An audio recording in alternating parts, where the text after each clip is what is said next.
जय माता दी भक्तों, आप सभी का स्वागत है हमारे अपने channel mom with Gyanvi official पर।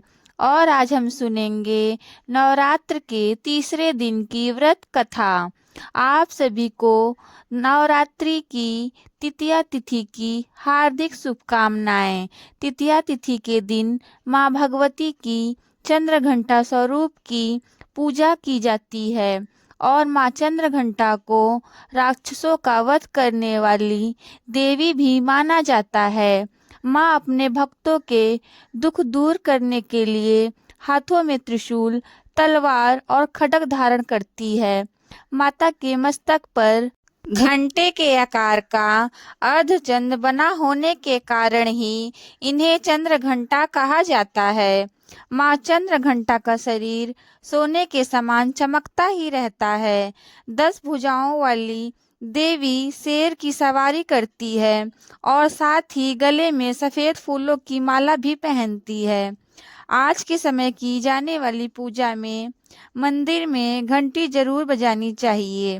पौराणिक कथा के अनुसार जब धरती पर दैत्यों का आतंक बढ़ने लगा, तब माँ दुर्गा ने माँ चंद्रघंटा का अवतार धारण किया। उस समय असुरों का स्वामी महिषासुर, जिसका देवताओं से भयंकर युद्ध चल रहा था, महिषासुर देवराज इंद्र का सिंहासन भी प्राप्त करना चाहता था और उसकी प्रबल इच्छा थी कि स्वर्गलोक पर सभी देवताओं के अधिकार छीनने की। उसकी इच्छा जानकर सभी देवगण परेशान हो गए। तब इस समस्या के समाधान के लिए देवराज इंद्र देवताओं के साथ त्रिदेव अर्थात ब्रह्मा, विष्णु और महेश के सामने उपस्थित हुए और उन्हें अपनी आप बीती सुनाने के बाद त्रिदेवों को बहुत क्रोध आया।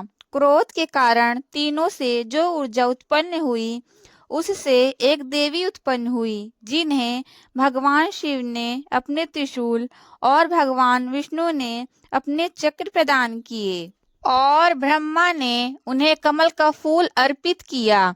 इस प्रकार अन्य देवी देवताओं ने माता के हाथों में अपने अस्त्र शस्त्रों को सौंप दिया। देवराज इंद्र ने देवी को 1 घंटा, सूर्य ने अपना तेज तलवार और सवारी के लिए अपना स्नेह प्रदान किया।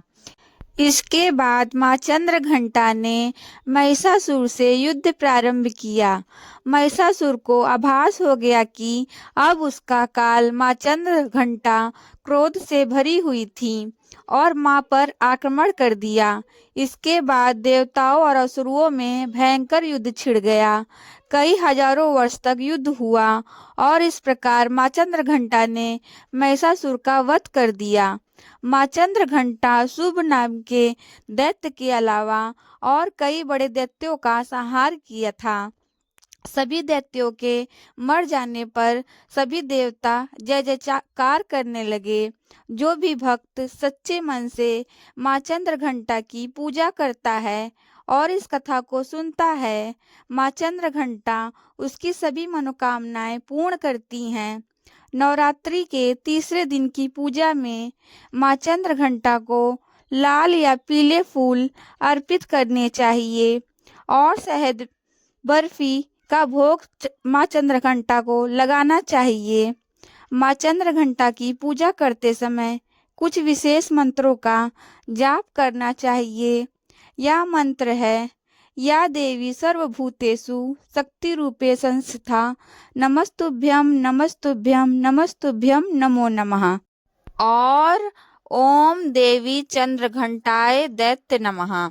इस मंत्र का जाप आपको चंद्रघंटा माँ की पूजा करते समय जरूर करना चाहिए। नवरात्रि के तृतीया तिथि के दिन ब्रह्म मुहूर्त में उठकर स्नान करने के बाद हाथ में पुष्प लेकर व्रत या पूजा का संकल्प लिया जाता है और माँ चंद्रघंटा का आवाहन किया जाता है। इसके बाद आपको माँ चंद्रघंटा की पूजा प्रारंभ करनी चाहिए। अगर आप अपने घर में कलश की स्थापना करते हैं, अगर आपने अखंड ज्योत जलाई है, तो सबसे पहले आप गणेश भगवान की पूजा करके कलश और अखंड ज्योत को प्रणाम करें। कलश में निवास करने वाले सभी देवी देवताओं सहित सभी नवग्रहों का भी आवाहन करना चाहिए और फिर माँ चंद्रघंटा को अक्षत कुमकुम का तिलक लगाकर उन्हें फल फूल अर्पित करना चाहिए। धूप दीप जलाकर श्री दुर्गा चालीसा का पाठ करना चाहिए और श्री दुर्गा सप्तशती का भी नियमित रूप से पाठ करना चाहिए। सबसे अंत में आचमन करके और भोग लगाने के बाद आपको क्षमा याचना मांगनी चाहिए। अगर आप नवरात्रि के पूरे 9 दिनों में अन्न ग्रहण नहीं किया है तो आप सुबह पूजा करने के बाद साफ स्वच्छ मन से, पवित्र मन से, श्रद्धा के साथ व्रत करें और शाम की पूजा करने के बाद आप फलाहार जरूर ग्रहण करें।